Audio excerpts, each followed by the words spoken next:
atin ay tinawag para maghayag ng salita ng Panginoon. Amen? Amen! Sige po, ang ating pong music ministry.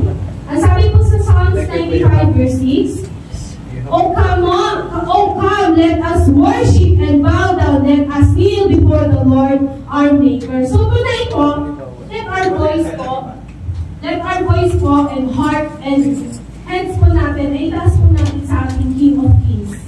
He is worthy to be praised. He is worthy to be honored and adoration. Amen? And tonight po, let's declare, He is our Savior, He is our healer, He is our provider, He is our peace, and He is our promise. Amen?